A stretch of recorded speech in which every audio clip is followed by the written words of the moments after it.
Olá, pessoal! Bem-vindos a mais uma análise estruturada. Hoje, o nosso foco central é desvendar um cenário jurídico que é denso, sim, mas extremamente impactante. A gente vai falar sobre os recentes julgamentos do Supremo Tribunal Federal, o STF, que estão afetando diretamente os benefícios previdenciários aqui no Brasil.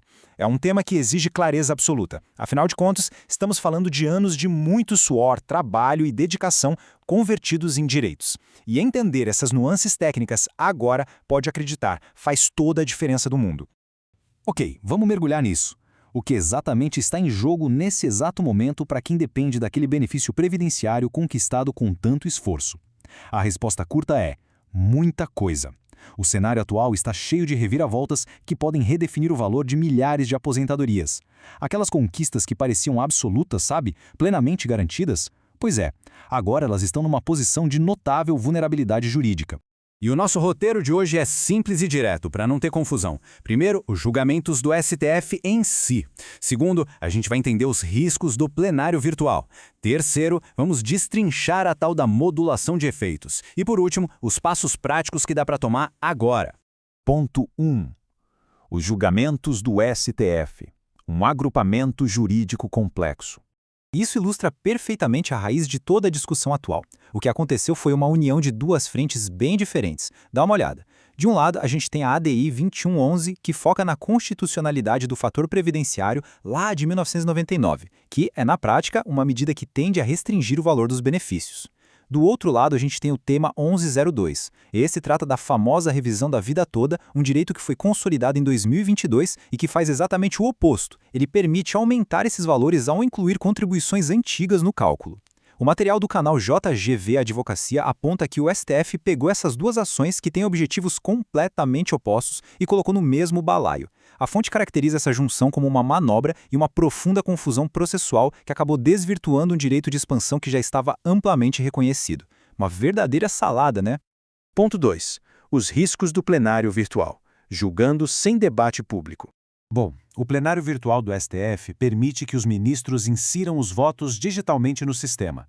Mas o grande alerta feito no material que estamos analisando é que esse formato acontece sem aquele debate público cara a cara, sabe? E, de forma surpreendente, muitos votos decisivos acabam sendo registrados no silêncio da madrugada. A preocupação da fonte é claríssima. Falta transparência imediata. Esse sistema impede que a sociedade acompanhe, em tempo real e de forma aberta, decisões que, no fim do dia, afetam drasticamente o bolso e a vida de milhares de famílias. Agora, o que é realmente interessante neste slide é a argumentação atribuída ao ministro Nunes Marques durante o processo. O foco dele foi a igualdade no sistema. Segundo a citação analisada, o raciocínio é mais ou menos este. Se nem todos os aposentados podem receber um determinado benefício, então simplesmente ninguém deveria recebê-lo. A fonte argumenta que essa linha de pensamento funcionou como uma trava fortíssima, colocando aquelas vitórias jurídicas de 2022, os famosos direitos adquiridos, sob um risco constante e muito severo. Ponto 3. Modulação de efeitos explicada, limitando o impacto. Então, o ponto crucial é entender como o tribunal lida com as consequências disso no tempo. A gente chama isso de modulação de efeitos. É um termo difícil, mas basicamente é a forma como o STF pode limitar o impacto financeiro de uma decisão. E existem 3 cenários explosivos aqui para a revisão da vida toda. Primeiro, a revisão pode valer só para quem já tem processo rolando na justiça. Segundo, pode valer para todo mundo que se aposentou nos últimos 10 anos. Ou, o terceiro cenário, que é o mais devastador apontado, o tribunal pode decidir fechar a porta de vez. Isso impediria qualquer pessoa de entrar com uma nova ação sobre o tema. É exatamente não saber qual cenário vai vencer que cria essa urgência absurda agora. Ponto 4. Passos práticos. Protegendo os direitos de aposentadoria. Com esse cenário jurídico que mais parece um campo minado, a melhor defesa é o ataque preventivo. O que fazer agora? Primeiro, é super recomendado acessar o portal do Cenis e fazer um pente fino atrás de erros de digitação em salários ou períodos de trabalho. Depois, o foco é investigar o passado, achar contribuições bem altas feitas antes de 1994, porque elas podem dar um boom no cálculo. E por fim, é essencial checar se houve algum período de trabalho em condições insalubres ou perigosas. Cada detalhe importa.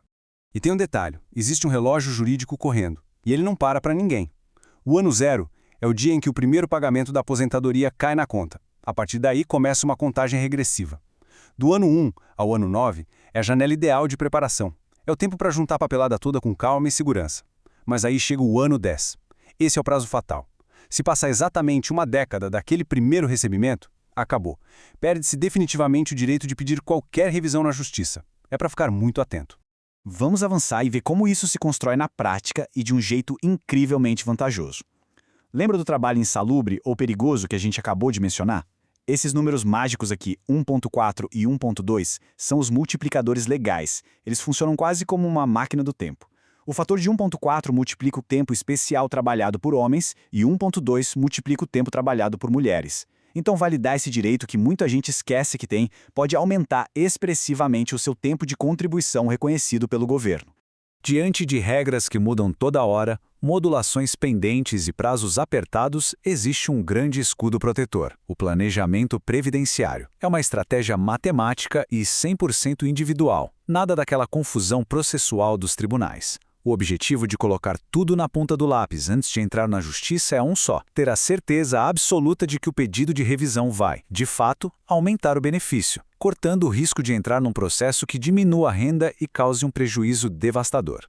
E a grande pergunta que fica no ar é: qual é o futuro dos direitos adquiridos no Brasil? Porque quando a gente vê votações virtuais de madrugada, ações com propósitos opostos sendo julgadas juntas e regras que podem literalmente reescrever o passado, a segurança jurídica de décadas de trabalho levanta dúvidas bem profundas.